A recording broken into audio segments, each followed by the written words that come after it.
The Western media then picks up from the Indian media or picks up the cues from the Indian political system. They also talk about it that, oh, look, under Modi, chief ministers are put in jail. In the country today, there is a certain thought process or entitlement process, which I think that metaphor Khan Market gang is a very good description of that. I want to tell you there's an international Khan Market gang as well. These are people who are sort of linked, to the entitled people out here. They are socially comfortable with them, they know them, they feel like them. The sales are down in the domestic Khan market. The international Khan market gang feels, look, I need to pep up these guys and give them support. Prajwal Revanna case, and why was he allowed to get out of the country? Why has his passport not been impounded? MEA got this request from Karnataka only on the 21st of May. People were saying a lot of things to the press. I don't know about how other governments, state governments or otherwise function. We at least in MEA function as per the law. The opposition says it's going to be Dakshin mein saaf and Uttar mein half. For us it would be Dakshin mein double, and for the opposition I would say Uttar mein even more trouble. Whether it is Mr. Rahul Gandhi or Mr. Kharge, they keep saying that the reservation issue is extremely important because Modi government has no respect for the constitution. Constitution does not provide faith-based reservation. You are actually implementing and advancing faith-based reservations, and then you say, I have respect for constitution. This is against the constitution. 80 odd amendments to the constitution were done by whom? By the Congress.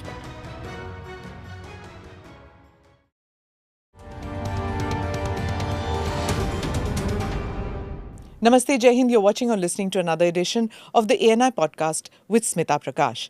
Today, my guest is the External Affairs Minister, Mr. S. Jaishankar. He has served a 5-year term in the Modi cabinet and is a member of the Rajya Sabha.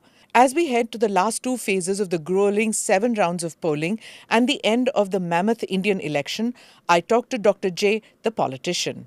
Dr. J, thank you so much for being part of the podcast. Lovely to have you here. You've done quite a few podcasts, interviews, interactions. So I don't want to ask you the regular Pakistan, China, Iran, US, UK, Europe. Thank you very much. Okay. I thought I'd begin by asking you about Dr. Jaishankar, the politician, the campaigning that you have done in this round of election. So I just want to know, how many states did you campaign in and what was different this time? Well, I campaigned, I think, in 10 or 11. I still have to go. I'm going to UP tomorrow, day after, and then to Himachal. What was different? Well, in a way, for me, campaigning was different because I have campaigned. I campaigned in Gujarat Vidhan Sabha elections. I campaigned in Karnataka. But general elections is something very different. So it's one thing to be a voter, to be a very interested voter.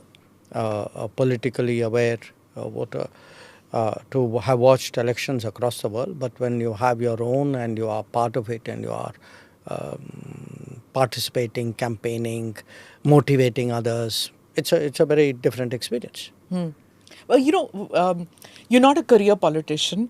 A bureaucrat, got into real politic in a way. But when you became External Affairs Minister, it was like kind of a continuation of the job that you were doing. But when everybody saw you out there pinching babies' cheeks and walking in Kaban Park with the retirees, eating dosa at some darshanis, that's a different kind of work involved. Did it need a lot of effort or did it come naturally to you? I would say it came naturally because I remember you're now seeing me at the end of a term. So, I mean, what you refer to is the beginning of a term. 5 years have elapsed. Yeah. Okay. In these 5 years, I've actually been functioning and absorbing what is a political world. Very good colleagues who have, who helped you make that transition. Some of it is there already because look, even I tell people, diplomats are a kind of politician. I mean, we are very adjustable people. We go out to foreign environments, look at our ground situation, figure out what to do. We are not people who are bureaucrats in that regular sense of the term. But definitely, yes, even I feel I've learned a lot of things. Each election, each visit out was something. I mean, I think one experience which was very helpful was during the COVID time, when many of us ministers, we went out in the field to help out, to raise morale, to convince people that we can find a way of collectively dealing with it. So it's a combination of a lot of this, and in a way a kind of an evolution which has happened, and I find it very interesting. I mean, you would see that.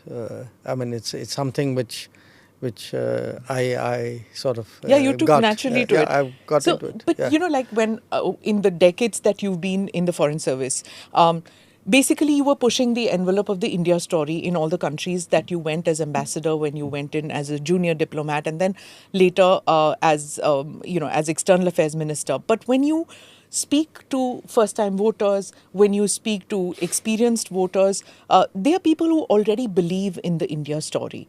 It's a different communication that you need to do. What was your message to the young voters, to first time voters, to even preteens? I saw you at the Delhi Tamil School also talking about Chabahar, and I was quite amazed that youngsters are interested in Yeah, Iran. they brought it up. Yeah, they brought it up. Yes. So I was wondering, how did the conversations come up in these places? Well, one, of course, to some extent, what you tell different demographics is something slightly different, because it has to be nuanced and appropriate for that particular generation. But if you ask me in this 2 months, let us say, what has surprised me, uh, uh, I'm actually very impressed by the extent of interest today uh, in foreign policy and in the country's international standing across the country. I'm not talking Delhi, Mumbai, Calcutta. I'm talking Bikaner, Dharwar, Sambalpur, Amritsar. I mean, these are sort of really examples to you, of what would not be metropolitan cities. Okay, Amritsar may be closer to it, where today there is an enormous interest. I mean, very often, yes, I've been, to a lot of these, the orthodox way of campaigning. When you go for the nomination, you go with the candidate, you're on a truck, you're mixing with people, all of that is there. But generally what happens, there's always a request there saying, please speak. And sometimes it's 2-3 occasions in a day. And typically, I would say whatever is the capacity of the hall, it's full, and sometimes they have a problem because the interest is more than the capacity. And these are actually genuine interest about, what are the challenges, what are we going to do, how did you go through this situation, that situation. So, and some issues repeatedly come up. Ukraine, POK. I would say my experience, number one, would be the whole Ukraine rescue operation. There's huge interest, today. And by the way, not just interest. I've had at least 3 occasions where somebody from the audience, who was either themselves a person who came out of Ukraine or was a family member of, came up and said, look, I would like to come up there and thank you and thank Prime Minister. Okay. I would say Ukraine was, for me, the most frequently asked question. The second would be the whole Russia oil issue. How do you stand up to pressure?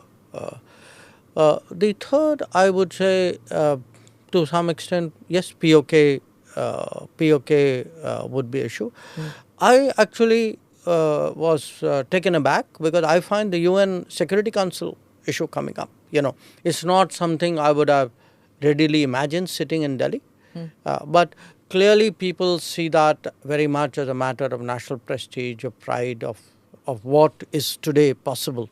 What do they ask you, that अब तक क्यों नहीं हुआ, और या अगले term में आप करोगे, या why the Do they blame the bureaucracy or the No, political no. dispensation? They feel it's something we should strive for. They want an informed look. With me, normally people are not seeking a big picture of explanation. They want a reasonable, logical. Where are we? Where will we want to go? How will it happen? Kind of thing. So I actually Do they share think it that with them. that the entire system is gamed against us? Because that's what one gets to hear a lot on social media, that whether it is the Western media or whether it is at the UN, the system जो है वो हमारे खिलाफ है. ये gamed है against India. You're talking UNSC, you're talking domestic. UNSC. In UNSC, they do understand today that we have to make our presence felt. We have to push back. As I said, the most frequently asked question is the Ukraine war and the whole rescue operation. But the second is that oil issue. And they do feel, they share that sentiment that Western countries were unreasonable in their expectation, that they were phasing out their own buys out of Russia and demanding that we, a much lower income country, terminate it, and then we all go into the Middle East where they will actually outcompete us, and basically, we will end up with the short end of the stick. So I think the feeling is, yes, Western countries often have not, been understanding of India, often are condescending about India, demanding of India.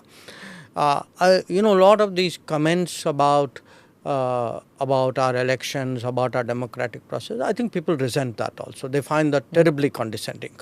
And in fact, there is sometimes I say things, believe me, they say much more to me than I actually say, because the feeling is, frankly, people take a lot of pride in our own processes and don't like it at all when people, who don't have that credentials pass comments on it. Do they want the MEA to push back when there are supercilious comments made about Indian democracy, about Indian foreign policy? Do they want the Ministry of External Affairs to push back? Yes, absolutely.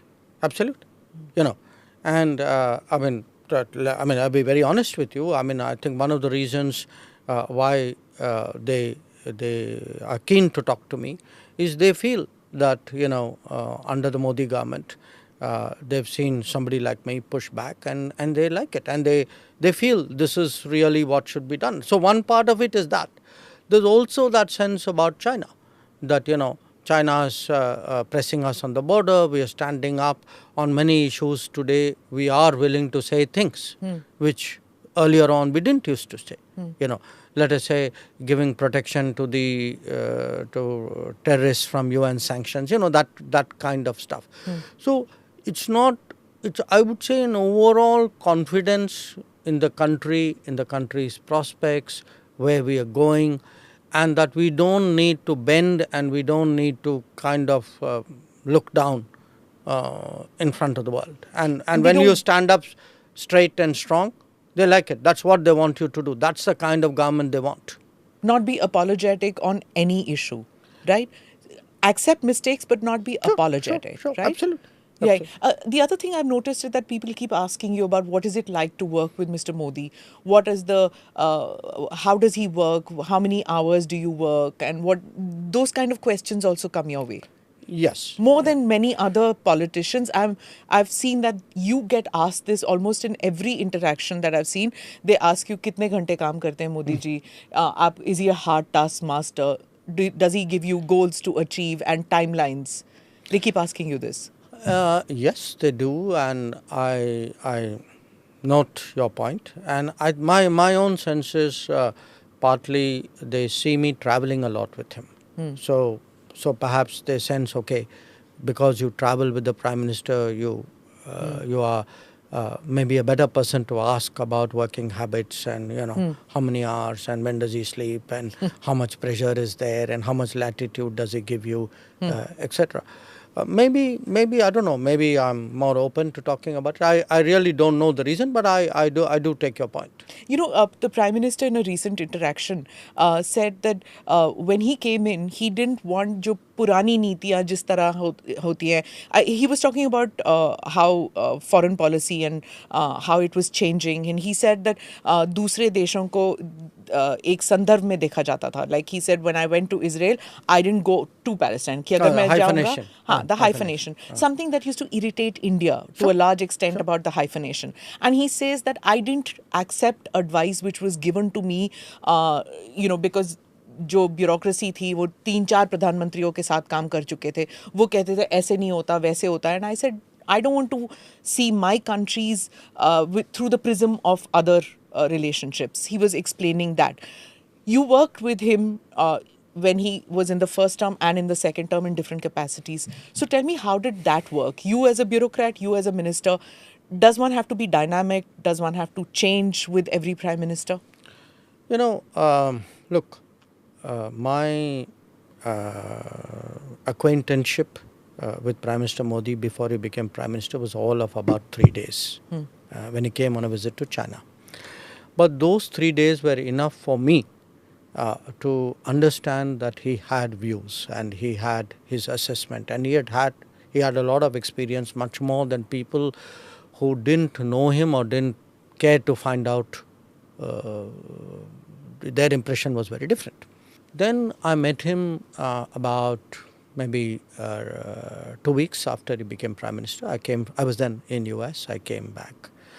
And I could see again that he had a view, and part of those had already been expressed in the fact that he had got all our neighbors to come for the oath taking. Yeah, that was the 2014. That was very much his personal idea. It was not a bureaucracy's idea. They wouldn't have liked it, right? The old system of bureaucracy. I don't know. The term he used was मैं घिसी पिटी advice पे नहीं जाता. Okay, look, I want to be fair. I wasn't there, so I don't know who said what. But I do know that it was his idea. Okay. So I have always had the presumption from those first 3 days, then from those 4 or 5 encounters when I was ambassador, in the period when he was in the US on that visit. And I've always felt he had views. He has this ability to question, to continuously kind of, can we do it differently? Can we do it better? Self-improvement, you can say, in a way. And he keeps challenging you. But the challenge is a two-way process, it's not like he's reached the conclusion at the beginning of a conversation. He will throw up a set of propositions, or he invites you to throw up a set of propositions. कि अगर मैं Korea नहीं जाता, Japan चला जाता हूँ, पर मैं कोरिया नहीं जाऊँगा. आपको क्या लगता है? आपको, does he do that? Yes, I know in the case of Israel and Palestine, he had that view very clearly, and he said this very, very early.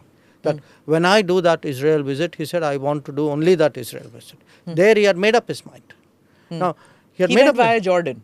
No, Israel we went straight. Straight, okay. The Palestine we went via Jordan. Okay. So look, it's interactive. He's very, he's in a way a person who constantly challenges you when you work with him. You have very active conversations, and he's very fond of a kind of a team think, a team review. Everybody gathers around the table.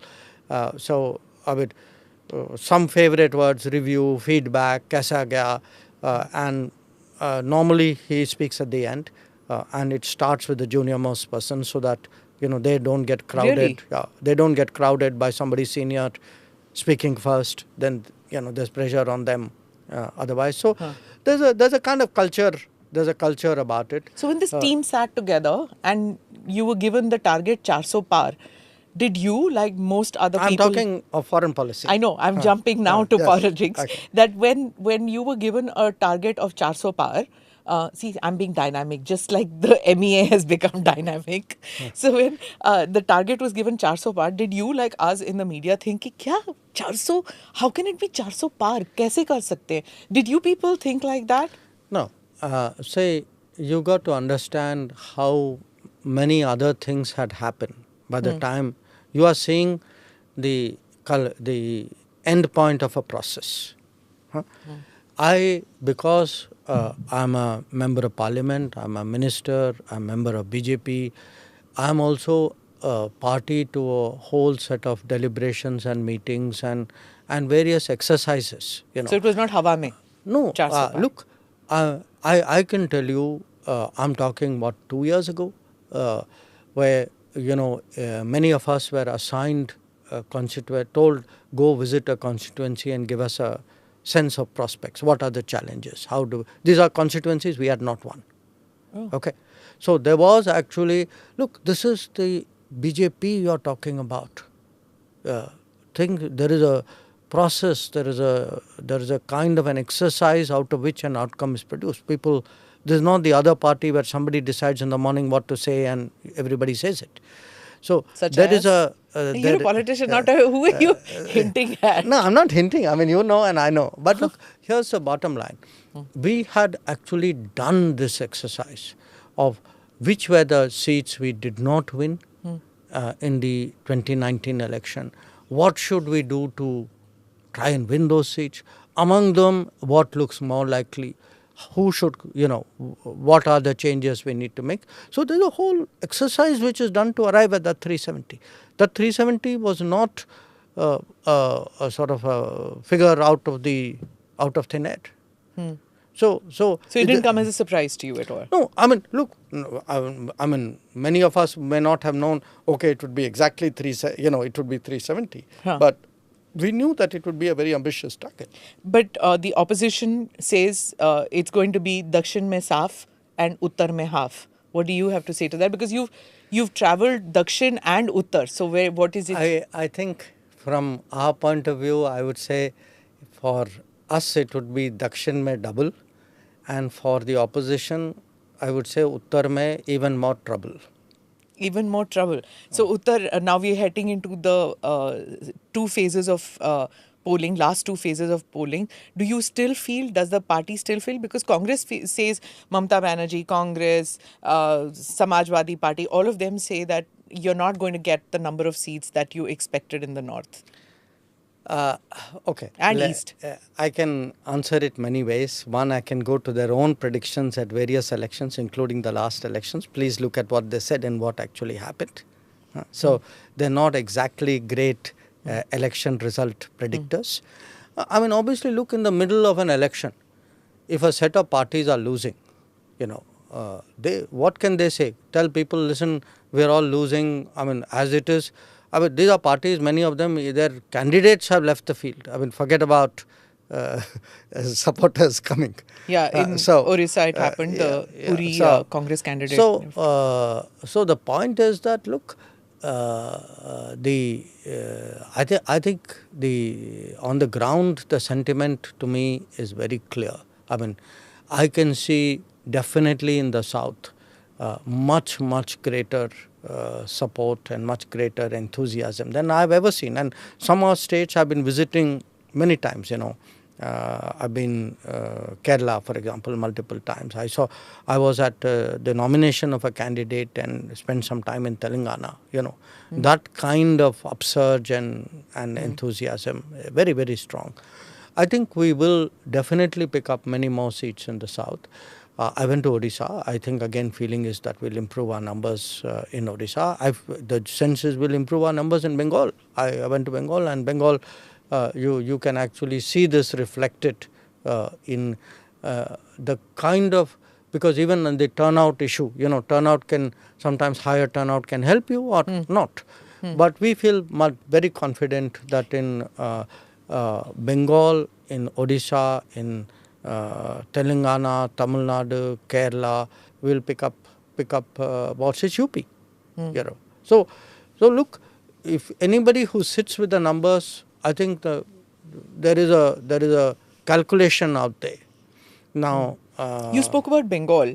Mamata Banerjee has, in every campaign speech, says that if the BJP comes to power, you mean? Okay. It's going to be the last election in this country because Modi ji is going to be the dictator who's going to end all elections. That's one thing. The second thing she has said is she has refused to accept the Calcutta High Court order on OBCs. The third thing that she says is that she warns people not to sign up for the CAA. She says don't sign that document because forget citizenship, you will be there will be discrimination against you. I think the first one is ludicrous. I mean, this is, we've seen, this is a country where democratic traditions run deep. You have a party today which has a very strong democratic ethos. You have a prime minister who's very proud of being the prime minister of the biggest, oldest and greatest democracy in the world. I mean, we pride ourselves today on our democratic credentials. So, if we are doing very well in the democratic process, I mean, why would we have any doubts about it? It is, in fact, this is a loser's argument. Okay. I mean, the very fact she is making the argument itself shows that she knows what the results are going to be on June 4th. Regarding the High Court judgment, that whole issue, look, one, of course, what she says to me is extraordinary. I mean, if a court gives a verdict, I mean, and we have all been at the receiving end of verdicts of courts. You don't say to the court, I will not obey what you say. You say, okay, I will appeal to some higher court if that option is open to you. But no, an administrative authority does not defy a judicial pronouncement. That's not the way democracy functions. So, I mean, here you are talking of future of democracy.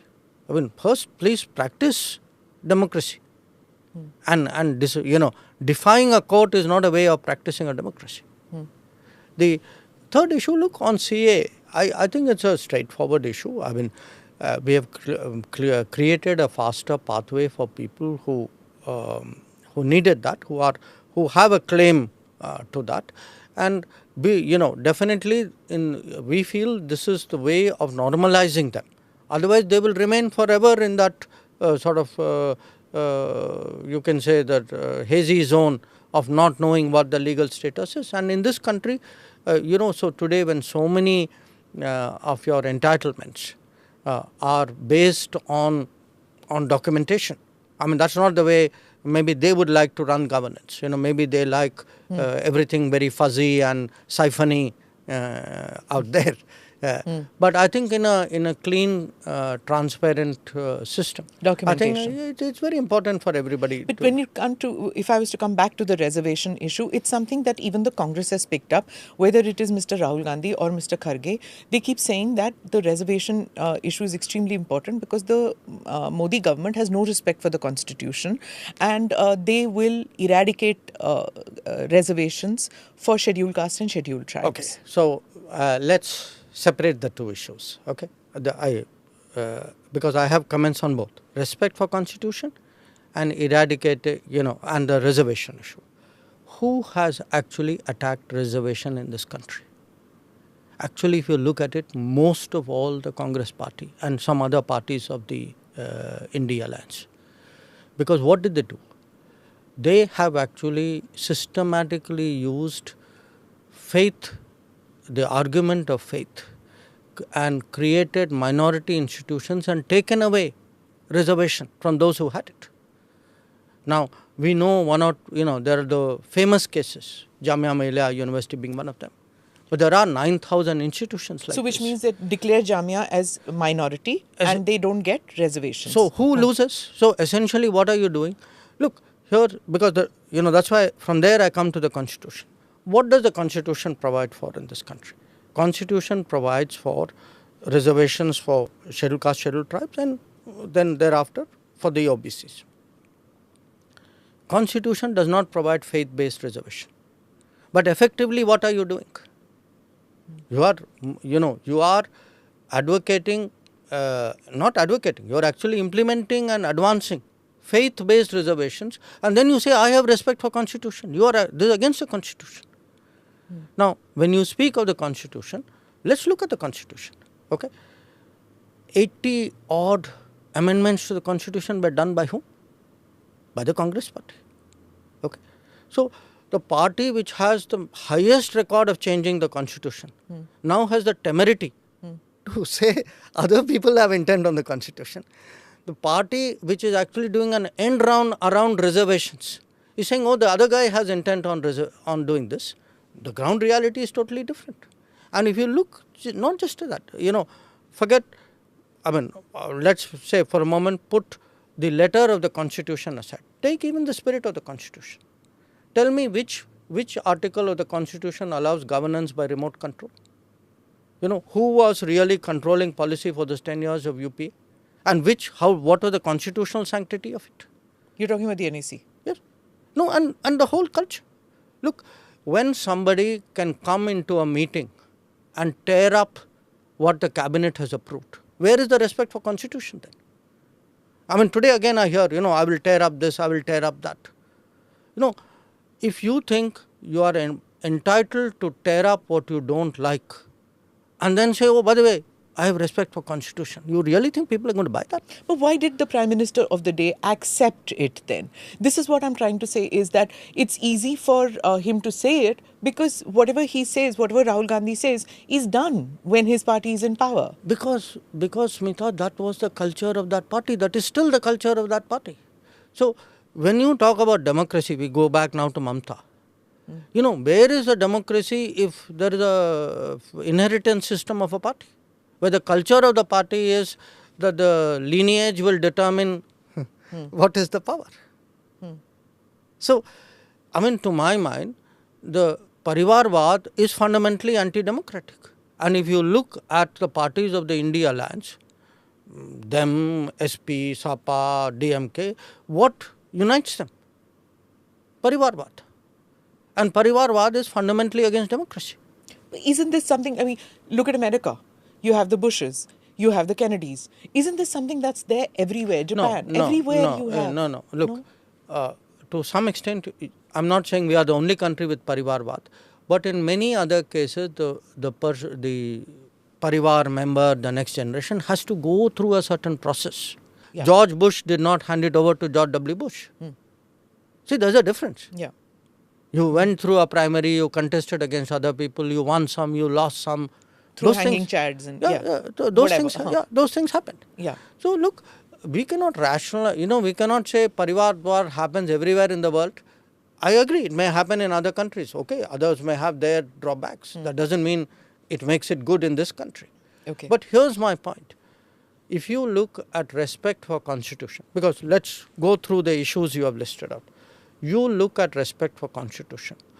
A party which has 80 plus amendments to the constitution, whose own governance practices shows disrespect for constitution, which has actually done clever end runs around the constitution, has no grounds for today talking about respect for constitution. Secondly, on reservation, a party which has systematically taken away reservation from SC, ST and OBC and given it to its vote bank, has no face to talk about reservation.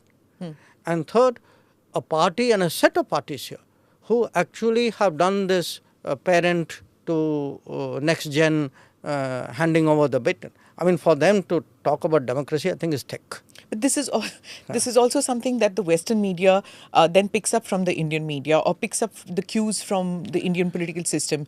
They also talk about it that, oh, look, under Modi, chief ministers are put in jail. Okay. Again, let me dissect your issue. Western media. Why are they doing it? No, let's be fair. Not all of them. Many of them. Okay. See, there is in the country today, there is a certain, I would say, thought process or entitlement process, which I think that metaphor Khan Market gang is a very good description of them. Okay. Now, you may or may not realize it. I want to tell you there's an international Khan Market gang as well. These are people who are sort of linked, to the entitled people out here. They are socially comfortable with them. They know them. They feel like them. They they advance similar viewpoints. They are essentially a kind of a elitist left-lib thought process. So there's a symbiotic relationship between the two. So I think when the sales are down in the domestic Khan market, the international Khan market gang feels, look, I need to pep up these guys and give them support. And you can actually see that, you can actually see which stories they play up, how do they slant things. They, in fact, in previous elections, perhaps even in this one, they have actually openly endorsed parties. They have openly endorsed leaders and openly said that, this party or this leader is bad for India. So they've taken sides. International media endorsing or international Khan market gang that you're talking about, endorsing political parties in India. How is that not election interference then? I believe it is election influence, certainly. Depending on how strongly you take it, I think you have a point there. And it's not just them, there's it's a press, university, think tank, so, in some cases maybe some degree of officialdom at some kind of medium level, because the guys up there are very smart, they don't get into this. So there is a very clear attempt being made, a very persistent attempt being made to actually influence the direction of Indian politics and the choices of the Indian voter. It peaks at election time, but it continues even after that. All these rankings that you get, what do you think they are? They're all an attempt to demoralize you, delegitimize you, to kind of shape, all these things are wrong with India because India is going to give them a result they don't like. And it's difficult to forget about countering. It's difficult to not get influence because there is a systematic bombardment of information like this, first from the foreign media, then domestic media, then think tank, then university level conversations, which happen. So somewhere you think maybe it's right what they're saying. Well, it would be if it were not contested. Is it contested? I think it is contested. Certainly, many people like me try to do our bit. I think many others do as well. So I think today this country is confident enough. Look, I've been very clear on one thing. A lot of these influence attempts, we recognize it for what it is. We will counter it, but we will certainly call it out so that people know what this is about. And I think our own counters then develop. When I, again, in the course of my campaigning, this issue comes up a lot. And I can tell you, people, the Indian public by and large recognizes it for what it is. Nobody came up to you and said, which I noticed, that when Farooq Abdullah said that Pakistan se baat karna chahiye, wo nuclear country hai, unke paas bomb hai, wo chudiyan nahi pehni hui, ghar mein ghus ke marne se. But I noticed that nobody in the interactions with you came around and said, hey, he has a point of view. Why don't you talk to them? Why do you think that happened? Look, in respect of what Dr. Farooq Abdullah said, I think the remarks he made in a way give you a sense of the thinking. Okay, this respect for Pakistan's bomb, this advocacy of don't do anything. This is also the advocacy we saw at 26/11. Terrible attack on us. We are outraged, but we have decided after careful deliberation to do nothing. Because it is a desire to conciliate Pakistan, to appease Pakistan, because somewhere in their minds everything is linked. Vote bank is linked, that whole Kashmir cozy arrangements is linked, the Pakistan policy is linked. It comes as a package. Okay, because if you see, the same people all have similar positions, all of this, The Khan market, international Khan market gang. Yes, and there's a specialty shop. I'm going to keep coming back to that. There's a super appeasement block within that market. Okay. So the fact the Mombatti gang. Yes, in a way. Huh. So you can say that, look, they have convinced themselves, and they are seeking to convince the country that this is the best way by which we should exist. I think the rest of the country doesn't accept it. Look, the rest of the country was outraged at the lack of response to 2611. The rest of the country saw the 370 was a scam. The 370 was a continuation of an arrangement because it benefited some people. And today the country is even more convinced of it. Because the country is saying, okay, 5 years after 370 was abrogated, look at the results on the ground.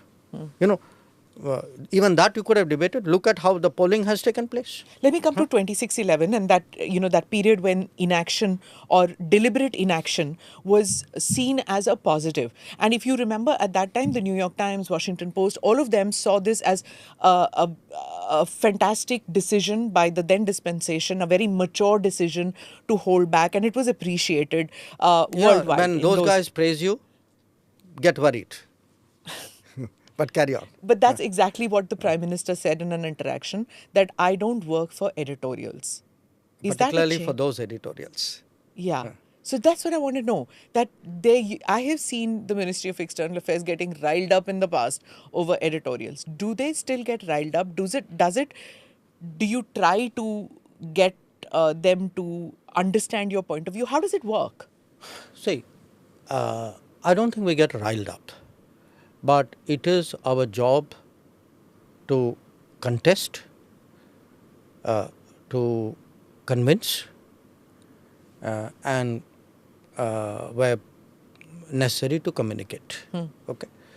If somebody, some newspaper or some medium, whatever, has a narrative, and that narrative is unfair, if that narrative is untruthful, and we often encounter this, if it is very, very slanted, I do not think we should hesitate to call it out.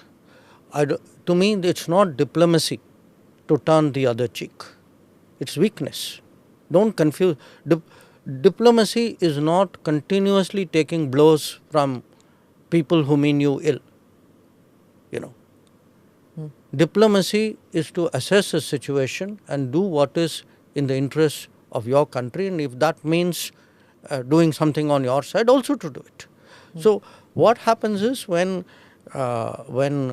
these kinds of narratives are advanced, then I think you need to call it out. So sometimes say I get, I give you, I just saw freedom of press report. I mean, I think it's ridiculous. I mean, can you imagine? Please look through. I tell all the journalists of this country should be outraged that you rank in 1 year. I mean, not this year, last year, we were ranked below Afghanistan. Yeah. Okay. Now, what can I say? But there are journalists who believe that freedom of the press is threatened by your government, that you do not like dissent, your party doesn't like dissent, and you so much so, which is seen in the international media as well as here. But on social media, you can even see outrage when it's not just this international Khan market gang, but even the State Department that comes up and says that, oh, okay, democracy is under threat in India. Or there are chief ministers who are being put in jail. Okay. Or Rahul Gandhi. Wait. Let's look at this. Okay. First, let us look about politicians facing legal processes. So let me ask you one question. In other countries, when politicians have charges against them, what happens? They are exempt from legal processes. You say, oh, there's an election coming, so guess what? You are a practicing politician, so you are exempt from any legal scrutiny. You don't have to come to any hearing. There will be no charges pressed against you. Do you press the pause button on law when an election comes up? Is that what other countries do? No, they don't. The law is the law. The law goes at its pace. Politics goes in its cycle. From time to time, they could intersect. We are not the only country where this is happening. You can see it in other parts of the world as well. So, if a chief minister or any other, why chief minister? I mean, if anybody has done something which warrants a legal process, there is no, how can you stop it because there is a political compulsion to do so? And let's look at these examples right now. Mr. Kejriwal. Not only that, Mr. Soren. Yeah. If there was prima facie no case, then the court would have said, okay, here's bail, we'll see after that as the process takes place. Why is it that the court has only given him a limited window? he's not got a get out of jail card. He's got a get out of jail for 10 days card and come back to jail card after that. Okay. In case of Mr. Soren, he didn't even get that. In case of some other AAP ministers, they haven't got it. So, I mean, if, after all, the courts have also looked at it, and by the way, this has gone all the way to the Supreme Court. Okay. So, if there was nothing to it, now if there was something to it, then you can't say, you are a chief minister and therefore nothing should be done because there's an election coming up. Two questions before I let you go. Big election coming up. When that happened, there was this whole Prajwal Revanna case, and why was he allowed to get out of the country? Why is his passport not being impounded? Look, first of all, to impound a passport is governed by an act called the Passport Act.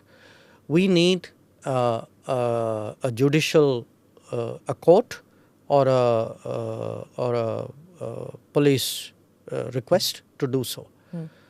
MEA got this request from Karnataka only on the 21st of May. On the 21st of May. I mean, people were saying a lot of things to the press. But we can only act when there is, because, I don't know about how other governments, state governments or otherwise function. We, at least in MEA, function as per the law. The law says you can revoke a passport if there is a Judicial. Either a court or a police request comes. So we got that request on 21st of May. We immediately acted on it. On 23rd of May, he was given, we have to follow a certain procedure, and the procedure is initiated. Which means that the Congress government in Karnataka, while they have been accusing the Modi government of shielding Prajwal Revanna, they have actually not gone through the processes to impound his passport. And they did not take the first step. And they knew, we all know. I mean, this is not a secret, okay? I mean, he's not the first case where impounding a passport is taking place. Yeah. So, we got the request from Karnataka government on the 21st of May. The other thing which I want to ask, which came up in the 2014 election, 2019 election, that there are tax defaulters, whether it is Mehul Choksi with Nirav Modi. Why is the process so complicated to get these people back to the country and make them go through Indian judicial process?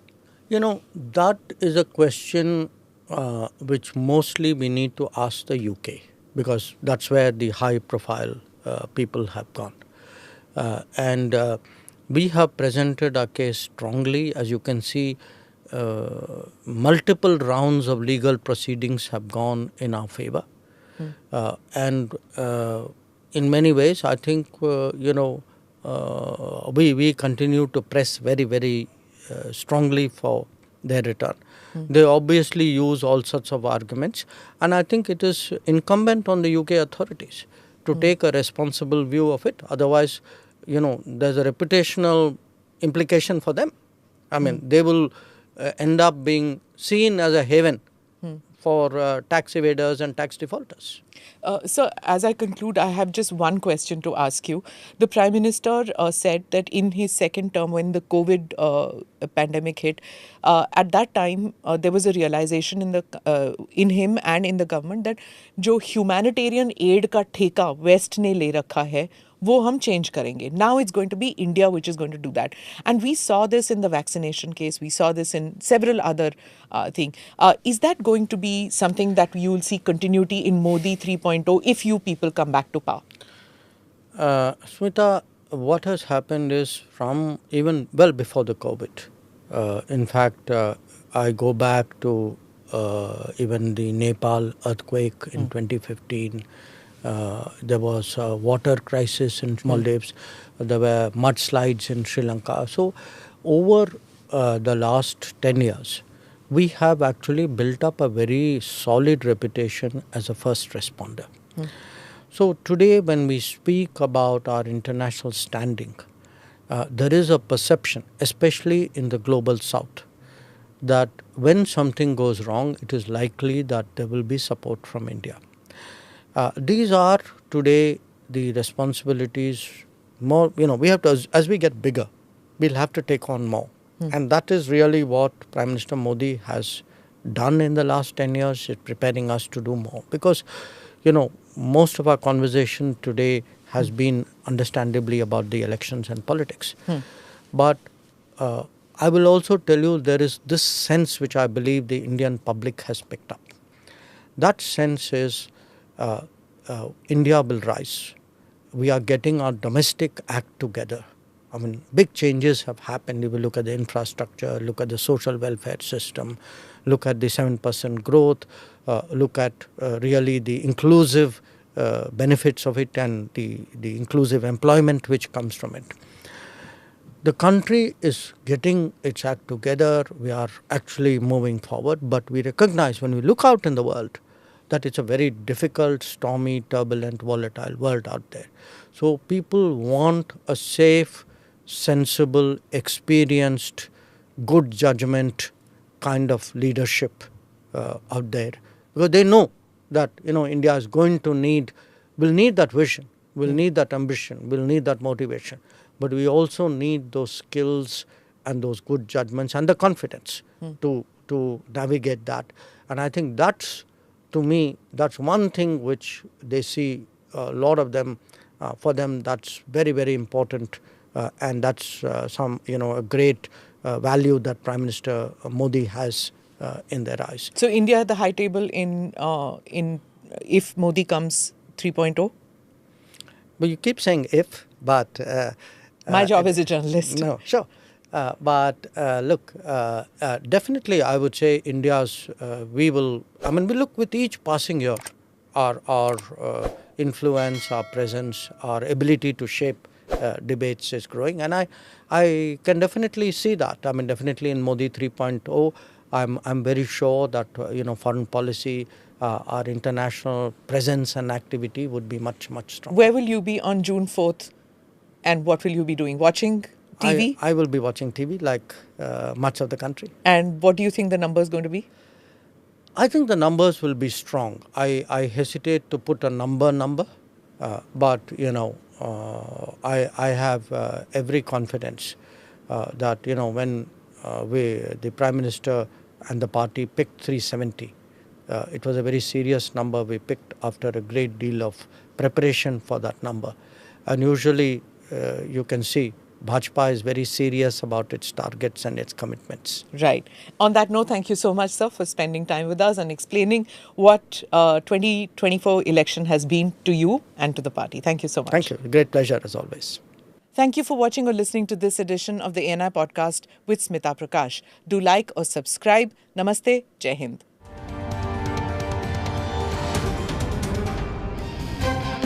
Click here to watch the previous episodes.